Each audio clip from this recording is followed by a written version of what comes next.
Good afternoon. My name is Alex Novak, and I'm the Associate Publisher of Regnery History. It's a brand new imprint from Regnery Publishing.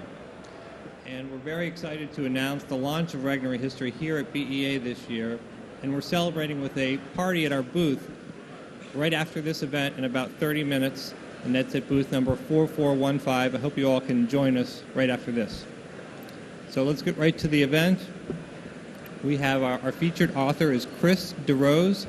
He is author of Founding Rivals, Madison versus Monroe, the Bill of Rights, and the Election That Saved a Nation.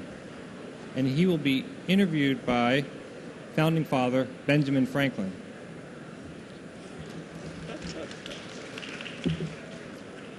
Ben Franklin will be portrayed by his sixth-generation grandson, Mark Skousen, who is an economist, professor, newsletter publisher, financial newsletter publisher, and an author of many books. And one of the books he's authored, or he's compiled for Regnery, is the completed autobiography of Benjamin Franklin. Ben Franklin wrote his autobiography, and it only covered up until 1757. A lot of things happened after 1757, and Dr. Skousen has taken the actual words of Benjamin Franklin and compiled the rest of the story.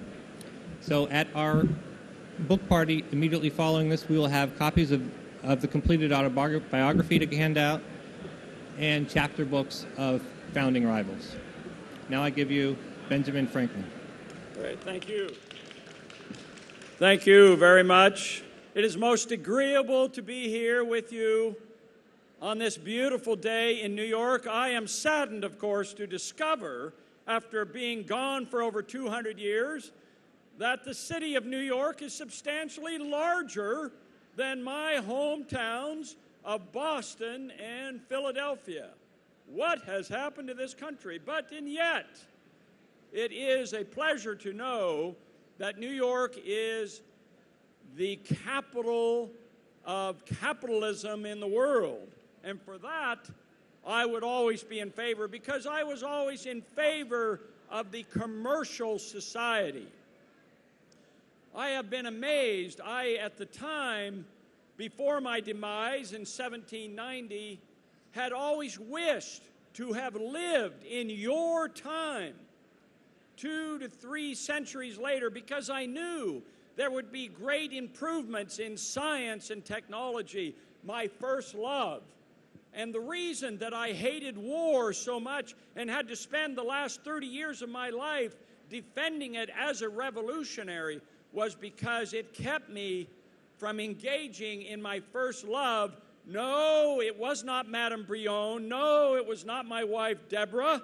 In fact, it was science and inventions and technology, because I knew that for you, the common man, this meant that we could achieve greatness, all of us, and not just the aristocrats and the wealthy. And that is why I invented the Franklin stove, to warm all common citizens of Philadelphia.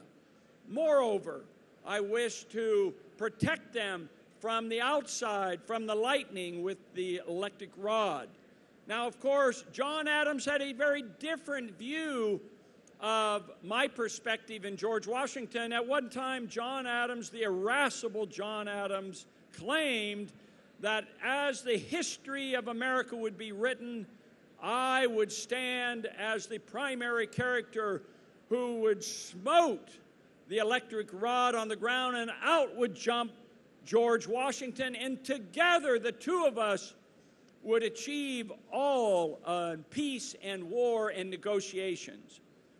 Well, it is interesting that I have understood that that may well be the case. After all, I have it rumored that on the $1 bill is General George Washington. Is that not correct? I believe that's the rumor. And I have also been rumored that my image is on the largest denomination, the $100 bill. Now, I have not yet to confirm this, Do any of you have a $100 bill that you could show to me to demonstrate, to show that this rumor is true? Is there a lady or a man who perhaps has a $100 bill that they could show?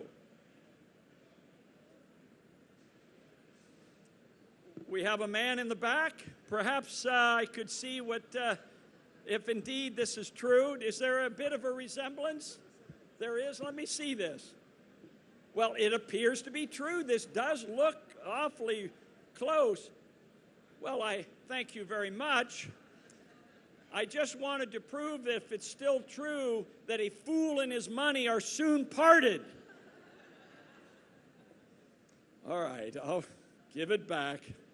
I can't use this up in the spirit world anyway, so it's not relevant. Indeed, this occasion is a wonderful one because it's an opportunity to discuss something that I have the greatest love for, and that is the written word. When I went to England, I brought no books with me.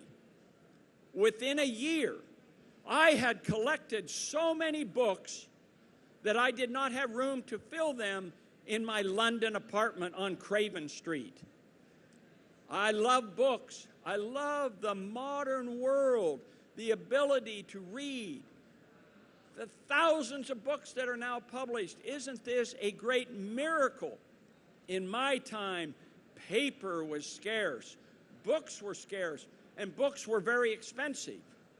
Now, of course, in the modern world, what do we enjoy? The great technological advances. In fact, now you can read without even having a book. Now, I am not so sure about this Kindle that you are talking about. I fear the day when there are no more written books. Wouldn't that be a terrible tragedy? Almost as tragic as John Adams. But I digress. We have today an opportunity to talk about Regnery Publishing and a new division, a wonderful new division on history. I, of course, love history, the history of science, the history of our country, the history of religion. History is one where we can look into and learn about ourselves and learn about others.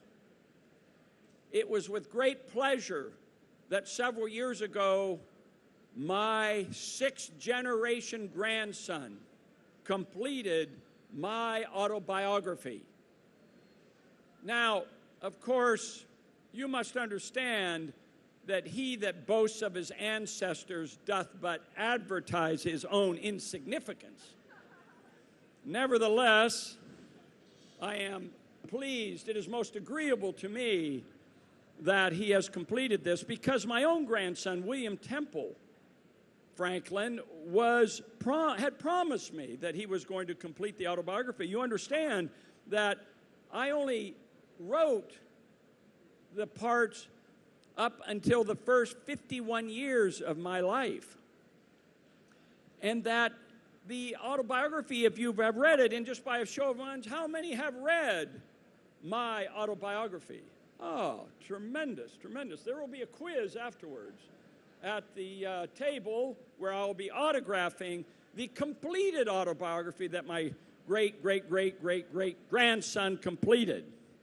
But the book was not finished and leaves out my views on the revolution, my 9 years in France, my tete-a-tetes with the French ladies. It's not in there. It's very sad. But the completed autobiography, in my own words, does contain the entire story, including my many affairs in France as the ambassador and as the creator of a new nation at the Constitutional Convention. So please, afterwards, come by and pick up a copy. And as a matter of fact, we are offering, if you do come by and would like an autographed copy, You will also receive a rare Franklin stamp.